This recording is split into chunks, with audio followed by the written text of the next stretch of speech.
Hello friends, ನಮ್ಮ English with bro ಚಾನೆಲ್ಗೆ ಸ್ವಾಗತ. ಇವತ್ತು ನಾವು ಈ ವಿಡಿಯೋದಲ್ಲಿ ಕನ್ನಡದಿಂದ ಇಂಗ್ಲೀಷನ್ನು ಕಲಿತಾ ಇದ್ದೀವಿ. ಇವತ್ತಿನ ಕ್ಲಾಸ್ನಲ್ಲಿ ನಾವು ಕನ್ನಡದಲ್ಲಿ ಇರುವ ಸ್ವರಗಳಿಗೆ ಮತ್ತು ವ್ಯಂಜನದಲ್ಲಿರುವ ಅಲ್ಪ ಪ್ರಾಣಾಕ್ಷರಗಳಿಗೆ ಮತ್ತು ಮಹಾಪ್ರಾಣಾಕ್ಷರಗಳಿಗೆ ಯಾವ ಇಂಗ್ಲೀಷ್ ಅಕ್ಷರಗಳನ್ನು ಬಳಸಿ ಬರೆಯಲು ಮತ್ತು ಓದಲು ಕಲಿಯಬೇಕು ಎನ್ನುವುದನ್ನು ನೋಡ್ತಾ ಇದ್ದೀವಿ. ಹಾಗಾದರೆ ನಮ್ಮ ಚಾನಲ್ಗೆ ಪ್ಲೀಸ್ ಸಬ್ಸ್ಕ್ರೈಬ್ ಮಾಡಿರಿ ಮತ್ತು ನಮ್ಮ ವಿಡಿಯೋ ಇಷ್ಟವಾದರೆ ಲೈಕ್ ಮತ್ತು ಶೇರ್ ಮಾಡಿರಿ. ನಿಮ್ಮ ಅನಿಸಿಕೆ ಏನೇ ಇದ್ದರೂ ನಮ್ಮ ಜೊತೆ ಕಮೆಂಟ್ ಮಾಡಿರಿ. ಹಾಗಾದರೆ ಈ ಕ್ಲಾಸನ್ನು ಪ್ರಾರಂಭಿಸೋಣ. ಇವತ್ತು ಈ ಕ್ಲಾಸ್ನಲ್ಲಿ ನಾವು ವ್ಯಂಜನದಲ್ಲಿ ಬರುವಂತಹ ಅಲ್ಪ ಪ್ರಾಣಾಕ್ಷರಗಳು ಅಂದರೆ ಇವುಗಳನ್ನು ಹೇಳುವಾಗ ಅಥವಾ ಉಚ್ಚರಿಸುವಾಗ ನಮ್ಮ ಬಾಯಿಯಿಂದ ಗಾಳಿಯು ಹೊರಗೆ ಹೋಗುವುದಿಲ್ಲ. ಇಂಥ ಅಕ್ಷರಗಳನ್ನು ಇಂಗ್ಲೀಷ್ನಲ್ಲಿ ಬರೆಯಲು ಮತ್ತು ಓದಲು ಯಾವ ಇಂಗ್ಲೀಷ್ ಅಕ್ಷರಗಳನ್ನು ಬಳಸ್ತೀವಿ ಅನ್ನೋದನ್ನು ಇಲ್ಲಿ ನಾವು ನೋಡಬಹುದು. ಉದಾಹರಣೆಗಾಗಿ ಕ ವ್ಯಂಜನಕ್ಕೆ ಕೆ, ಚ ವ್ಯಂಜನಕ್ಕೆ CH, ಟ ವ್ಯಂಜನಕ್ಕೆ ಟಿ, ತ ವ್ಯಂಜನಕ್ಕೆ ಟಿ, ಪ ವ್ಯಂಜನಕ್ಕೆ ಪಿ, ಗ ವ್ಯಂಜನಕ್ಕೆ ಜಿ, ಜ ವ್ಯಂಜನಕ್ಕೆ ಜೆ, ಡ ವ್ಯಂಜನಕ್ಕೆ ಡಿ, ದ ವ್ಯಂಜನಕ್ಕೆ ಡಿ, ಬ ವ್ಯಂಜನಕ್ಕೆ ಬಿ. ಈ ರೀತಿ ಅಲ್ಪ ಪ್ರಾಣದ ಅಕ್ಷರಗಳನ್ನು ಬರೆಯಲು ಮತ್ತು ಓದಲು ಈ ರೀತಿಯ ಇವುಗಳನ್ನು ಉಪಯೋಗಿಸುತ್ತೇವೆ. ಇಲ್ಲಿ ನಾವು ಯಾವುದೇ ಶಬ್ದವಾಗಲಿ ಅಥವಾ ನಾಮಪದವಾಗಲಿ ಅವುಗಳನ್ನು ಉಚ್ಚಾರಣೆ ಆಧಾರದ ಮೇಲೆ ಇಂಗ್ಲೀಷ್ನಲ್ಲಿ ಬರೆಯುತ್ತೇವೆ. ಉದಾಹರಣೆಗಾಗಿ ಗುಂಡೂರು ಇದನ್ನು ಕನ್ನಡದಲ್ಲಿ ಈ ರೀತಿಯಾಗಿ ಬರೆದರೆ ಅದೇ ಇಂಗ್ಲೀಷ್ನಲ್ಲಿ ನಾವು ಈ ರೀತಿ GUNDUR ಈ ರೀತಿಯಾಗಿ ಬರೆಯುತ್ತೇವೆ. ಅದೇ ನಾವು ಗೂಗಲನ್ನು ಕನ್ನಡದಲ್ಲಿ ಈ ರೀತಿ ಬರೆದಾಗ ಅದನ್ನೇ ನಾವು ಇಂಗ್ಲೀಷ್ನಲ್ಲಿ GOOGLE ಈ ರೀತಿ ಬರೆಯುತ್ತೇವೆ. ಇದರ ಅರ್ಥ ಯಾವ ಅಕ್ಷರಗಳನ್ನು ಎಳೆದು ಹೇಳುತ್ತೇವೆಯೋ ಅಂಥ ಅಕ್ಷರಗಳನ್ನು 2 ಬಾರಿ ಬರೆದು ಉಚ್ಚಾರಣೆ ಮಾಡಲಾಗುತ್ತದೆ ಮತ್ತು ಒತ್ತಕ್ಷರಗಳನ್ನು ಬರೆಯುವಾಗ ಅಥವಾ ಓದುವಾಗ ಅದೇ ಅಕ್ಷರವನ್ನು 2 ಬಾರಿ ಬರೆದು ಉಪಯೋಗಿಸುತ್ತೇವೆ. ಇನ್ನು ಮಹಾಪ್ರಾಣದ ವ್ಯಂಜನಾಕ್ಷರಗಳನ್ನು ಬರೆಯುವಾಗ ಅಥವಾ ಓದುವಾಗ ನಾವು ಇವುಗಳನ್ನು ಅಂದರೆ ಮಹಾಪ್ರಾಣದ ಅಕ್ಷರಗಳು ಅಂದರೆ ಈ ಅಕ್ಷರಗಳನ್ನು ಹೇಳುವಾಗ ನಮ್ಮ ಬಾಯಿಯಿಂದ ಗಾಳಿಯು ಹೊರಗೆ ಹೋಗುತ್ತದೆ. ಇಂಥ ಅಕ್ಷರಗಳು ಅಂದರೆ ಖ, ಛ, ಠ, ಥ, ಪ ಇವುಗಳನ್ನು ಹೇಳುವಾಗ ನಮ್ಮ ಬಾಯಿಯಿಂದ ಗಾಳಿಯು ಹೊರಗೆ ಹೋಗುತ್ತದೆ. ಇಂಥ ಅಕ್ಷರಗಳನ್ನು ನಾವು ಇಂಗ್ಲೀಷ್ನಲ್ಲಿ ಬರೆಯುವಾಗ ಈ ವ್ಯಂಜನಗಳ ಮುಂದೆ H ಅಕ್ಷರಗಳನ್ನು ಬಳಸುತ್ತೇವೆ. ಅದು ಹೇಗೆಂದರೆ ಈ ರೀತಿ ಇವುಗಳನ್ನು ಇಲ್ಲಿ ನಾವು ನೋಡಬಹುದು.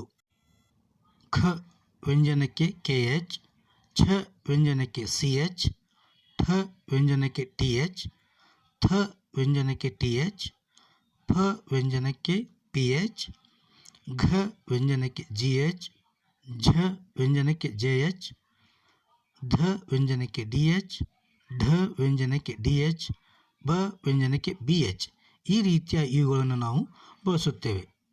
ಇಲ್ಲಿ ಉದಾಹರಣೆಯೊಂದಿಗೆ ನೋಡೋದಾದರೆ ಒಂದು ಉದಾಹರಣೆಯನ್ನು ಬರೆದುಕೊಳ್ಳೋಣ. ಉದಾಹರಣೆಗಾಗಿ ಸಾಗರ್ ಇದನ್ನು ಬರೆಯುವಾಗ ನಾವು SAGAR ಎಂದು ಬರೆಯುತ್ತೇವೆ.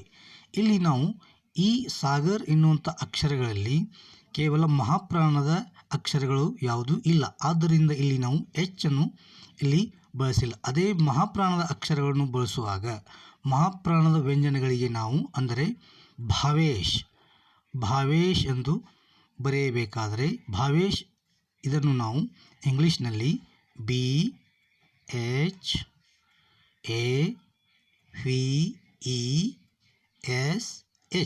ಈ ರೀತಿಯಾಗಿ ಬರೆಯುತ್ತೇವೆ. ಇಲ್ಲಿ ನಾವು ಭಾವೇಶ್ ಎಂದು ಬರೆಯುವಾಗ ನಮ್ಮ ಬಾಯಿಯಿಂದ ಗಾಳಿಯು ಹೊರಗೆ ಹೋಗುತ್ತದೆ. ಅಂದರೆ ಮಹಾಪ್ರಾಣದ ಅಕ್ಷರಗಳು ಇವೆ. ಈ ರೀತಿಯಾಗಿ ನಾವು B ದ ಮುಂದೆ H ಮತ್ತು S ದ ಮುಂದೆ H ಈ ರೀತಿಯ ಇವುಗಳನ್ನು ನಾವು ಇಲ್ಲಿ ಬರೆಯಬಹುದು.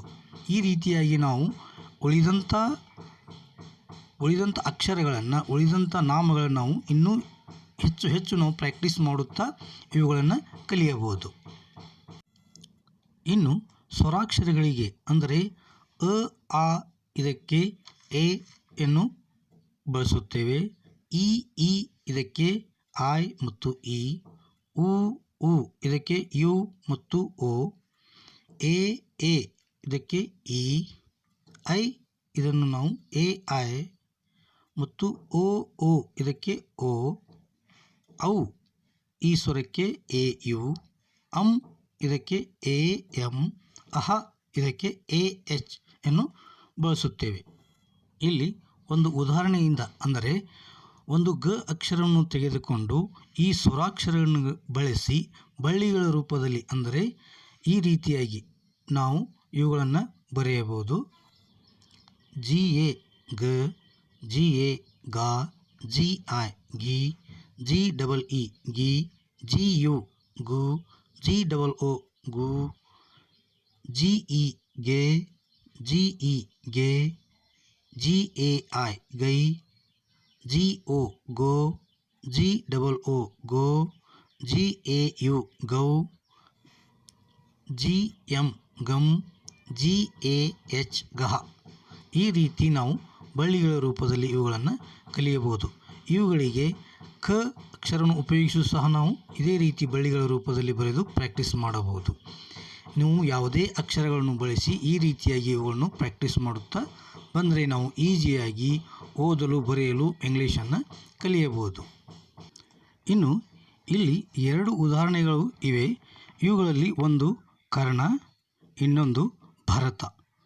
ಈ 2 ಉದಾಹರಣೆಗಳಲ್ಲಿ ಯಾವ ಉದಾಹರಣೆಯಲ್ಲಿ ಮಹಾಪ್ರಾಣದ ಅಕ್ಷರಗಳಿವೆ ಎನ್ನುವುದನ್ನು ನೀವು ಬರೆದು ಪ್ರಾಕ್ಟೀಸ್ ಮಾಡಿ ಕಮೆಂಟ್ ಮೂಲಕ ಯಾವ ಉದಾಹರಣೆಯಲ್ಲಿ ಮಹಾಪ್ರಾಣದ ಅಕ್ಷರಗಳಿವೆ ಎಂಬುದನ್ನು ತಿಳಿಸಿ.